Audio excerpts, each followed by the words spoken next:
اعوذ باللہ السمیع العلیم من الشیطان الرجیم بسم اللہ الرحمن الرحیم وکان حقا علینا نصر المؤمنین صدق اللہ العظیم رب اشرح لی صدری ویسر لی امری واحلل عقدۃ من لسانی یفقہوا قولی۔ حضرات گرامی قدر معزز سامعین و سامعات، اللہ تعالیٰ کی مدد کیوں نہیں آتی ہے؟ کیوں ہم ایک مصیبت سے نکلتے ہیں تو دوسری مصیبت میں چلے جاتے ہیں؟ ہم اپنے مسائل سے کیوں نکل نہیں پا رہے؟ ہماری مشکلات میں دن بدن اضافہ ہی ہوتا جا رہا ہے۔ اللہ تعالیٰ ہماری مدد کیوں نہیں کرتا؟ اللہ تعالیٰ ہمیں ان مصائب اور پریشانیوں سے کیوں نہیں نکالتا؟ جبکہ ہم مسلمان ہیں اور ہم نے کلمہ پڑھا ہوا ہے، ہمارا یہ اقرار ہے کہ اللہ رب العزت ہی اس پوری کائنات کا خالق، مالک اور رازق ہے، کوئی اس کا ہمسر اور ساجی نہیں۔ ہم رسول اللہ صلی اللہ علیہ وآلہ وسلم کو آخری نبی اور رسول بھی تسلیم کرتے ہیں، دیگر عبادات اور دیگر بنیادی چیزوں پر ایمان لانے کی بھی کوشش کرتے ہیں، لیکن کیا وجہ ہے کہ پھر بھی ہم ان مسائل سے نہیں نکل پا رہے؟ اور بالخصوص جب ہمارا کسی اپنے کافر دشمن سے سامنا ہوتا ہے تو اس وقت بھی کوئی ہمیں اپنے آپ کی حفاظت کرنا، اپنے آپ کو ڈیفینڈ کرنا مشکل ہو جاتا ہے۔ اللہ تعالیٰ کھلم کھلا ہماری مدد کیوں نہیں کرتا؟ اللہ رب العزت اپنے لشکروں کے ساتھ ہماری طرف کیوں آ کر کھڑا نہیں ہوتا ہے؟ ان تمام سوالوں کے جواب پچھلی گفتگو میں نے آپ کے سامنے کچھ باتیں عرض کر دی تھیں۔ آج کی گفتگو انہی باتوں کا تسلسل ہے۔ میں نے آپ سے شیئر کیا تھا کہ اللہ تعالیٰ کی مدد اس لیے نہیں آتی ہے کیونکہ ہمارا ایمان مکمل نہیں ہے اللہ تعالیٰ پر۔ ہم اللہ تعالیٰ کو واحد تسلیم تو کرتے ہیں، لیکن ساتھ ہمارے عقائد میں، ہمارے نظریات میں برائی یہ ہے کہ ہم یہ سمجھتے ہیں کہ اللہ تعالیٰ کا کوئی ہمسر بھی ہے، اس کا کوئی ساجی بھی ہے، اس کا کوئی شریک بھی ہے۔ جس طرح بادشاہ دنیا میں اندر بادشاہ کے وزیر ہوتے ہیں، مشیر ہوتے ہیں، اس کے پرسنل اسسٹنٹ ہوتے ہیں، اسی طرح ہم بھی اللہ تعالیٰ کے بارے میں خیالات اور گمان رکھنا شروع کر دیتے ہیں، یعنی اللہ تعالیٰ کو مخلوق کے ساتھ ملا کے ہم جاننے کی کوشش کرتے ہیں، جبکہ یہی ہمارے عقیدے میں سب سے بڑی خرابی ہے۔ اللہ رب العزت اکیلا اس پوری کائنات کا خالق ہے، مالک ہے، رازق ہے، پوری کائنات کا نظام چلانے والا وہ اکیلی ذات ہے۔ اس سے کسی وزیر کی ضرورت نہیں، اسے کسی ہیلپر کی ضرورت نہیں، اسے کسی مشیر کی ضرورت نہیں، اسے کوئی پلاننگ کر کے دینے والا اس کی ضرورت نہیں ہے۔ وہ اکیلا اس پوری کائنات کے نظام کو بنانے والا بھی اکیلا ہے، چلانے والا بھی اکیلا ہے۔ جب ہم اللہ رب العزت کے برابر اوروں کو کھڑا کر دیتے ہیں، اوروں سے اسی طرح امیدیں لگاتے ہیں جس طرح اللہ تعالیٰ سے لگانی چاہیے، دوسروں سے اسی طرح خوف کھاتے ہیں جس طرح اللہ تعالیٰ سے خوف کھانا چاہیے، دوسروں کے سامنے اپنی حاجات اور مشکلات اسی طرح رکھتے ہیں جس طرح اللہ تعالیٰ کے سامنے رکھنی چاہیے۔ ہمیں چاہیے تو یہ کہ مشکل وقت میں اللہ تعالیٰ کے سامنے گر جائیں، اس سے دعا کریں، لیکن ہم کوئی وزیر مشیر تلاش کرتے ہیں جو ہماری سفارش کرے، پھر ہم اس کے سامنے اپنی حاجات رکھیں، جبکہ اللہ تعالیٰ کا یہ عدل فیصلہ ہے کہ ہم اب کی شارت کے زیادہ قریب ہیں۔ اور جب بھی کوئی میرا بندہ مجھے پکارتا ہے تو میں اس کی پکار کا جواب دیتا ہوں۔ اللہ تعالیٰ کے ساتھ جب ہمارے نظریات، ہمارے عقائد درست نہیں ہوں گے، ہمارا ایمان کبھی بھی آپ پر، اللہ تعالیٰ پر مکمل نہیں ہو سکتا ہے۔ لہٰذا پہلی یہ بات آپ سے شیئر کی تھی کہ ایمان کامل ہونا ضروری ہے اللہ کی مدد کے آنے کے لیے۔ دوسری بات، نیک عمل کرنا صرف ایمان ہی ضروری نہیں ہے، نیک عمل کرنا ضروری ہے۔ جب ہم نیک عمل کرنا شروع کر دیں گے ایمان کے دعوے کے ساتھ ساتھ، تو دراصل ہم اپنے ایمان کے دعوے کی گواہی پیش کر رہے ہیں۔ جب ہم نیک عمل کرتے نہیں، عمل سے دور بھاگتے ہیں، صرف کلمہ پڑھ کے سمجھتے ہیں ہم مسلمان ہو گئے ہیں، اب ہم جنت الفردوس میں چلے جائیں گے، اب کوئی چیز ہمارے جنت میں جانے میں رکاوٹ نہیں ہوگی، اب رسول اللہ کی شفاعت ہمارے لیے حلال ہو گئی ہے، ایسے ہی رسول پاک صلی اللہ علیہ وسلم ہماری شفاعت کر دیں گے، ایسا ہرگز نہیں ہے۔ نیک عمل کر کے اپنے ایمان کی گواہی پیش کرنا پڑے گی، پھر اللہ کی مدد آتی ہے، پھر ہم مشکلات سے نکلتے ہیں، پھر ہماری مصیبتیں دور ہوتی ہیں، پھر ہمارا ایمان مضبوط ہوتا ہے، پھر ہم اپنے پاؤں پہ کھڑے ہو جاتے ہیں، پھر ہمیں مشکلات سے نکلنا آ جاتا ہے۔ مشکل ہمیں مشکل لگتی نہیں، مصیبتیں ہمیں مصیبتیں لگتی نہیں، جب ہمارا یہ ایمان ہو جاتا ہے اللہ پر ایمان کامل اور نیک عمل کے ساتھ اس کی گواہی، اپنے عمل سے اس کا اظہار ہم کر کے یہ ثابت کر دیتے ہیں کہ ہمارا ایمان اللہ پر مکمل ہے، پھر اللہ کی مدد حقیقی معنوں میں اس کا نازل ہونا شروع ہو جاتا۔ تیسری بات، عمل میں اخلاص، یہ دو باتیں آپ سے شیئر کر دی تھیں۔ تیسری بات، عمل میں اخلاص پیدا کرنا چاہیے۔ نیک عمل کرنا ہی صرف ضروری نہیں ہے، اس نیک عمل کو کرتے ہوئے ہمیں کھوکھلے پن یا اوپر سے یا دل کی گہرائیوں سے کوئی عمل نہ کرنا، اسے کہتے ہیں اخلاص سے نہ کرنا۔ اخلاص ایسا عمل جس کو ہم پوری توجہ کے ساتھ کریں، پورے خشوع و خضوع کے ساتھ کریں، فوکسڈ ہو کے کریں، پوری توجہ کے ساتھ کریں، یہ ہے خشوع و خضوع۔ ہم اپنی دنیا میں دیکھتے ہیں ہمارا کوئی بھی کاروبار اس وقت تک صحیح نہیں چلتا ہے جب تک ہم اپنی پوری صلاحیتیں، پوری توانائیاں فوکسڈ ہو کے توجہ کے ساتھ لگا نہیں دیتے، ہمارا کاروبار چمکتا نہیں ہے۔ ہم کسی ملازمت اور جاب میں چلے جائیں، جب تک ہم پوری دل کے ساتھ وہ کام نہیں کرتے تو ہمارا مالک ہم سے راضی نہیں ہوتا ہے۔ جس سے ہم نے شام کو پیسے لینے ہیں، وہ اس مزدور سے، وہ مزدور مزدوری تو کرے لیکن صحیح کام نہ کرے، توجہ سے نہ کرے جس طرح وہ چاہتا ہے۔ یعنی اگر اس نے اینٹوں کی دیوار کھڑی کرنی ہے تو وہ اینٹیں تو لگا دے لیکن دیوار سیدھی نہ ہو، اینٹوں کے اندر جو وہ مختلف چیزیں لگا رہا ہے وہ صحیح طور پہ نہ لگائے، مسالہ ٹھیک طرح سے نہ بنائے، اس کی چنائی ٹھیک طرح سے نہ کرے، تو شام کو جب مالک دیکھے گا تو وہ کہے گا میں نے آپ کو اس چیز کے پیسے دینے ہیں، آپ نے میرا اتنا نقصان کر دیا ہے۔ تو جب وہی بندہ پوری اس چنائی کو بہترین انداز میں کھڑا کرے گا، جس طرح آپ اس کی رہنمائی کریں گے، بہترین انداز میں جو ایک سٹینڈرڈ طریقہ ہے اس کے مطابق کھڑا کرے گا، شام کو آپ اس کا کام دیکھ کے خوش ہو جائیں گے، آپ اس کو اس کی مزدوری فوراً اس کے حوالے کر دیں گے۔ تو جب ہم اس دنیا میں رہتے ہوئے کوئی عمل کریں، کوئی کام کریں، لیکن اس عمل میں اخلاص نہ ہو، توجہ نہ ہو، فوکس نہ ہو، تو وہ اللہ کی بارگاہ میں کیسے قبول ہو سکتا ہے؟ اللہ کی بارگاہ میں قبول ہونے کے لیے ضروری ہے اخلاص ہو، توجہ کے ساتھ وہ کام کیا جائے۔ نیک عمل کرنے لگے ہیں، اللہ کی رضا مطلوب ہے، اخلاص کے ساتھ کام کریں، نماز پڑھ رہے ہیں، خشوع و خضوع کے ساتھ نماز پڑھیں، توجہ کے ساتھ نماز پڑھیں، زکوٰۃ کی ادائیگی کر رہے ہیں، صدقہ و خیرات کر رہے ہیں، حج جیسی عظیم عبادت کو سر انجام دے رہے ہیں، یتیموں بیواؤں مسکینوں کے سر پر ہاتھ رکھ رہے ہیں، غریبوں کی دیکھ بھال کرنے کی کوشش کر رہے ہیں، مسکینوں کی دیکھ بھال کر رہے ہیں، ان کے گھروں میں راشن پہنچا رہے ہیں، نیکی کے کاموں میں آگے آگے ہیں، خیر و بھلائی کے کاموں میں پیش پیش ہیں۔ جب یہ سارے کام ہم نیک عمل کر رہے ہیں، اس کو خالصتاً اللہ کی رضا کے لیے کریں گے، اللہ کو خوش کرنے کے لیے کریں گے، پوری توجہ کے ساتھ یہی ہوگی میرا مالک مجھ سے راضی ہو جائے، میرا رب مجھ سے راضی ہو جائے، پھر ان نیک عمل کا فائدہ ہوگا اور وہ ہمارے اعمال میں پلس پوائنٹ کے طور پہ جمع ہوتا رہے گا۔ لیکن اگر یہی نیک عمل جس میں ان میں اگر ریاکاری آ گئی، دکھاوا آ گیا، ہم لوگوں سے یہ کہلوانے کے لیے کہ یہ میں عمل اس لیے کر رہا ہوں تاکہ میں اگر گلی سے گزروں تو یہ مجھے دیکھتے ہی سلام کھڑکا دے، ایسے اٹینشن کھڑا ہو جائے کہ حاجی صاحب آ رہے ہیں، حافظ صاحب آ رہے ہیں، اور میری عزت میں اضافہ کر دے،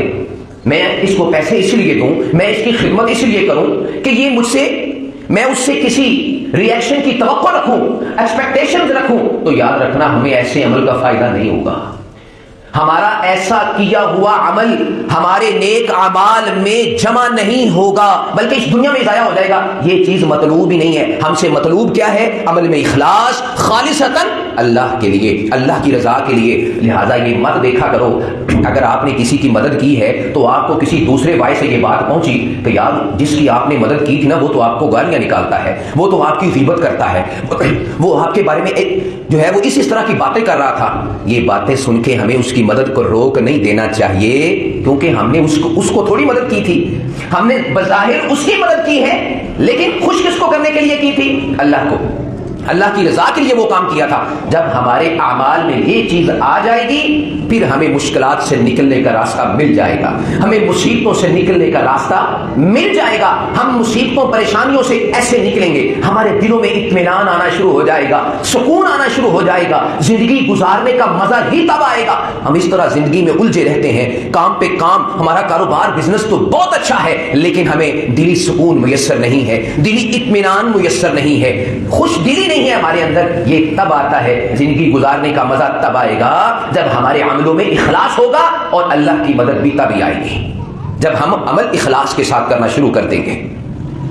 حدیث ہے، اور یہ حدیث سنن نسائی کی ہے، حدیث نمبر 3178، رسول اللہ صلی اللہ علیہ وآلہ وسلم نے فرمایا انما ینصر اللہ هذه الامۃ بضعیفها بدعوتهم وصلاتهم واخلاصهم، کہ اللہ تعالی اس امت کی مدد کرتا ہے ان کے کمزوروں کی وجہ سے، کمزوروں کی وجہ سے ہماری مدد کی جاتی ہے، جن کو ہم معاشرے میں تہی دست طبقہ سمجھتے ہیں، غریب طبقہ سمجھتے ہیں، جو اللہ کے ساتھ اپنی لو لگائے ہوتے ہیں، بظاہر ان کے پاس اتنا مال و دولت میسر نہیں ہوتا ہے، ہم انہیں غریب لوگ شمار کرتے ہیں۔ بضعیفہا، اللہ تعالیٰ اگر ہمارے اوپر عذاب نازل نہیں کر رہا ہماری گناہوں کی وجہ سے تو وہ ان کمزوروں کی وجہ سے ہے، ان کمزوروں کی بدعوتہم، ان کمزوروں کی دعاؤں کی وجہ سے ہے، وصلاتہم، ان کی نمازوں اور ان کی عبادات کی وجہ سے ہے، واخلاصہم، اور ان کے اخلاص کی وجہ سے ہے۔ کہ اللہ تعالیٰ جو کوئی بڑا عذاب ہمارے اوپر نہیں اتار رہا، کوئی بڑا عذاب ہمارے اوپر نہیں نازل ہو رہا، یاد رکھنا جو ہمارے ہی معاشرے میں، ہماری ہی گلی میں، ہمارے ہی گھر میں جو بظاہر کمزور سمجھا جانے والا فرد ہے، ہماری گلی میں جو کمزور اور ضعیف سمجھا جانے والا فرد ہے، جس کے پاس کچھ بھی نہیں ہے کھانے پینے کو، مشکل سے اس کا گزارا ہوتا ہے، ان کی اس ضعیف اور کمزوروں کی وجہ سے، ان کی دعاؤں کی وجہ سے، ان کی نمازوں کی وجہ سے، ان کی عبادات کی وجہ سے اور ان کی کام میں اخلاص کی وجہ سے اللہ تعالیٰ ہمیں کسی بڑی مصیبت میں نہیں ڈالتا ہے۔ کمزور لوگ، جو غریب لوگ ہوتے ہیں، وہ دین کی طرف جلدی مائل ہوتے ہیں، دین کے عامل زیادہ اچھے ہوتے ہیں امیر لوگوں سے،